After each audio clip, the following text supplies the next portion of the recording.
This may not work at all. It's 11 o'clock at night now. I've been sitting around since 3 o'clock this afternoon trying to figure this one out.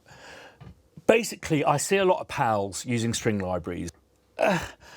There's a few uncanny valleys that people keep on falling down, and I just want to share my thoughts. The problem we have with string samples is string players tend to play one note at a time, and with a string orchestra we have that many voices, but we've got 10 fingers. And I think one of the real problems we have is using too many fingers. If you get your hands on a string library, I really think that the best way of working with them is with a fader controller. And I'll talk you through this in a sec, but just play any old shit using this and wiggling it around, and don't play any more than 2 notes at a time, but think of them like 2 players.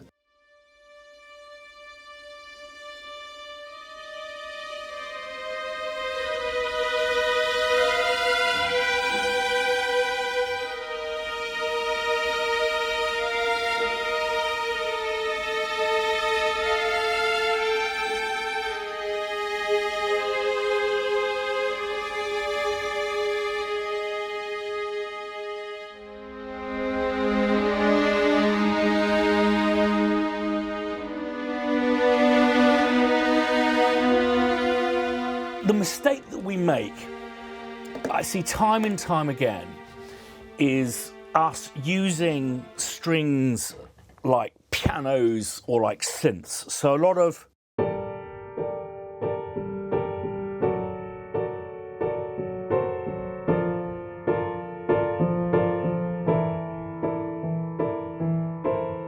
which will sound fine with strings.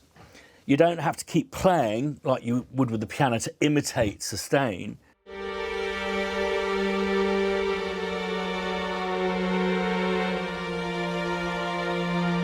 We do that kind of piano range because that sits as an accompaniment very comfortably, but also because the piano plays a very pure set of tones.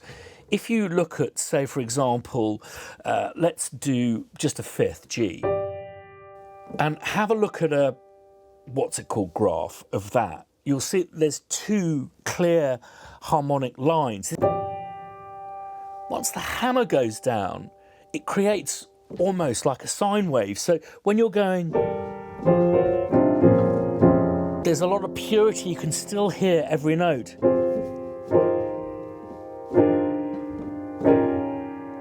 Whereas with strings,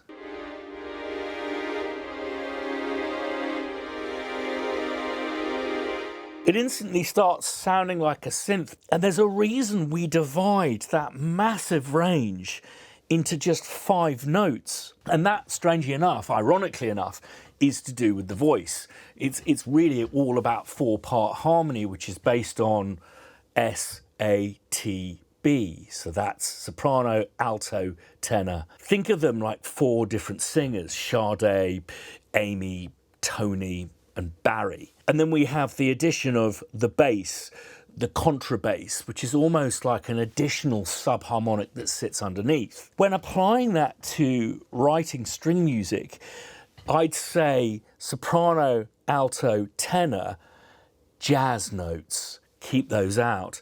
And then we've got Barry, and then we've got scary Barry, contra Barry over there. These are just mud. So suddenly, if you're restricting yourself to that, you'll get a spread that's more stringy, but you'll see that there will be a temptation to do things if you spread them out, which creates more of a string style of writing. And that is motion. And where you get motion, you get melody, where you're just going.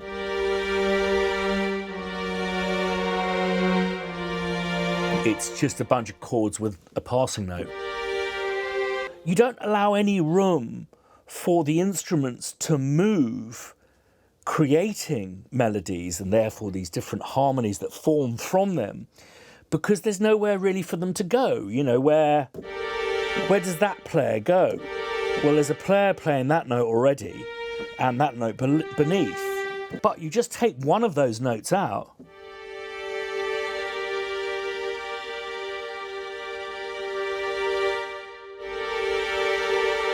very different effect. Fact of the matter is, with string writing or string arranging, if you're using all 5 fingers in your right hand, you're using all the voices, and you are, simply by the physics of the hand and the keyboard, certainly for most women over the maximum, and yes, the piano is a very gendered instrument, and some female players find it quite difficult to create the stretches that us blokes can get to.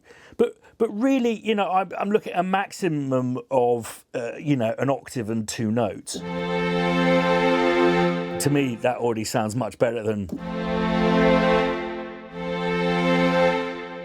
But what I'm trying to say is, if you're using all 5 fingers, you are using all of your voices up in a relatively tiny range compared to...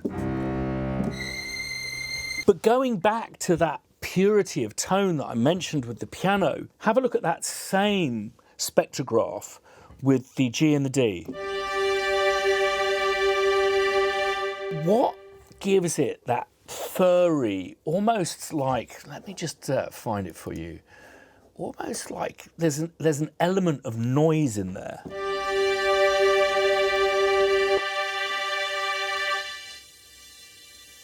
It's almost like a hiss. That sound is not the sound that the strings are playing. It's the sound of your brain not being able to decode the complexity of the number of harmonics in there. It creates a chaos that really fills out the space without complicating your brain with too many notes. What you're doing by cramming everything together is creating a very complex and, dare I say it, muddy kind of fur. Beyond that, if we listen to these strings, whack them all the way up, they're also using vibrato, which is complicating the harmonic series further. And the minute you start going, it creates a sound that I'm not sure if I like it, compared to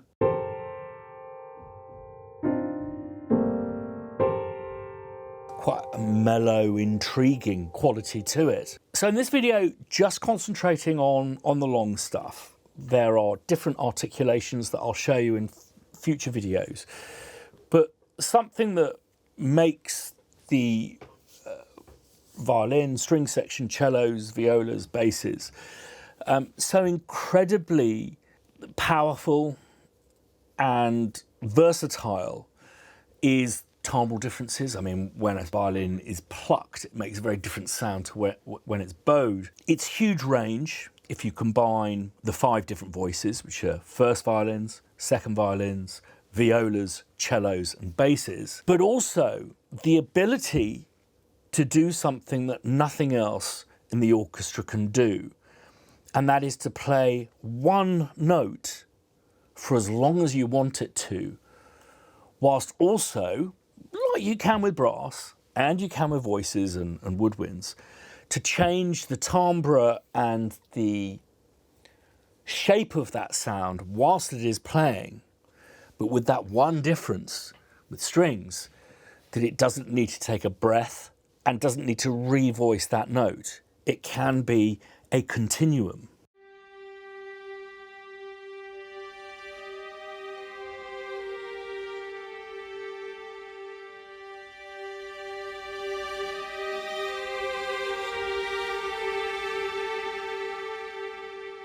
And what it can do with its dynamic or timbral control is pretty phenomenal, which leads me on to this, which puts so many of you off orchestral programming. Now, there are ways of doing this by actually physically programming it in.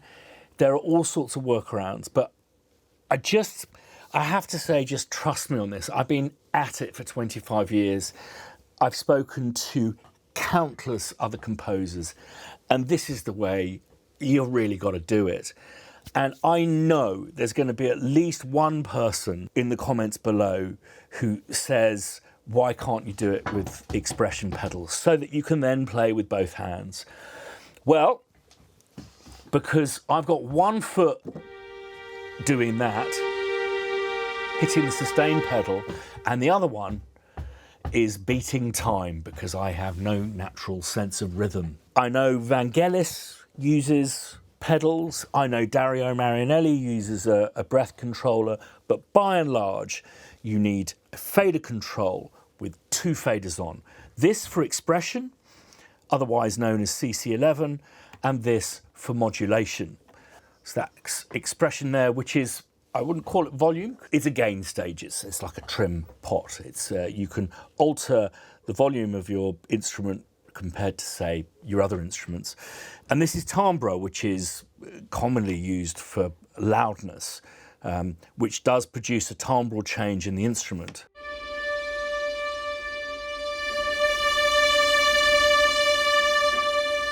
And you'll hear there's quite a clever little lag there, so it doesn't just feel like an electronic fader.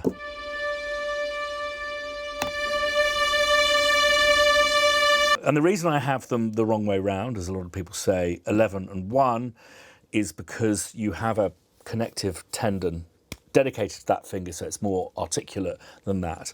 This is a balancing tool. This is, ironically, because that's expression, but this is more expressive. Now, many of you will just simply have a nominal expression and just use CC1, which is also modulation wheel.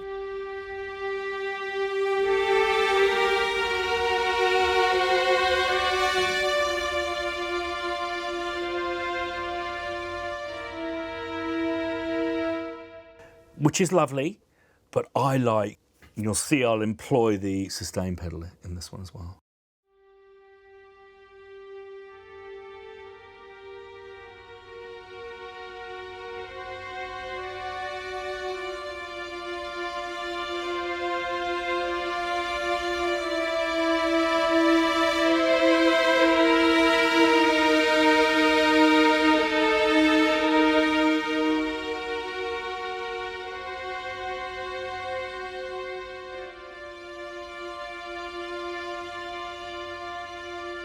I've worked with some people who come from slightly more corporate environments, who are very musical and have come to me for some masterclasses and stuff. And I see a visceral aggravation in the number of sheer options there are in order to create a piece of music. When do you choose to use expression versus timbre? Why do you choose that voicing? Why the split? Why the articulation? It is a massively blank canvas that we're faced with. And that, my friends, is composition. Starting something from scratch. And if you do what I do, I just go with my heart and the very fortunate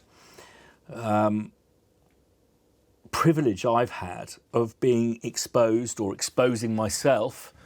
He takes a pause to frighten you.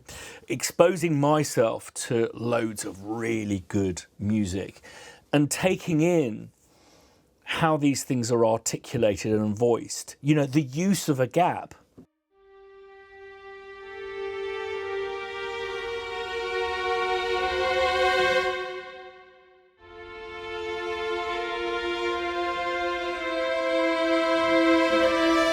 Compared to, say, on a piano, where you're stuck with however loud you play the beginning of each note, but also with this very pure sine wavy tone to it, not a huge amount of filling in of the gaps.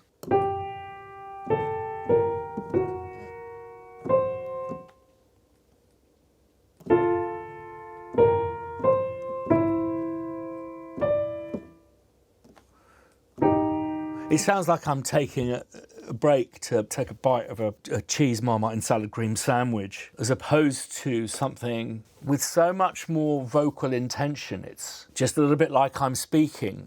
I really feel that I'm falling in love with you, but I'm not entirely sure that feeling is going to be reciprocated.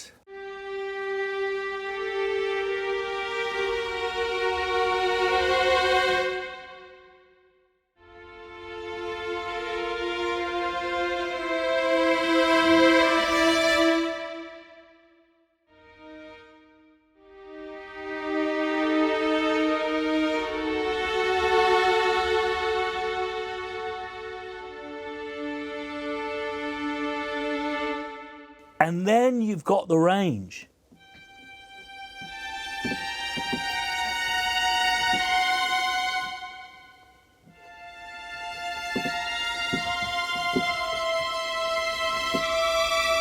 And how am I deciding what to do with this? Just genuinely by expressing myself. I've not changed my technique since the first time I picked one of these things up. I'm currently using a Ghost Note Audio, really nice guys, tiny company. Link down below, but there's lots of keyboards that have them already built in, and I do it from instinct. And it's not through masses of experience, it's through musical expression. And that is when a lot of people get really wound up, because musical expression does not work with rules. And those little gaps, little surprises, and the simplicity, the heartfelt nature which you can input into it, just makes it too easy for some people. For my pals out there, anyone who subscribes to this channel is a pal of mine, I hope I can put you on a route to really getting the best out of your sample libraries without just piling loads of crap on and complicating your very pure expression of a story that you want to tell.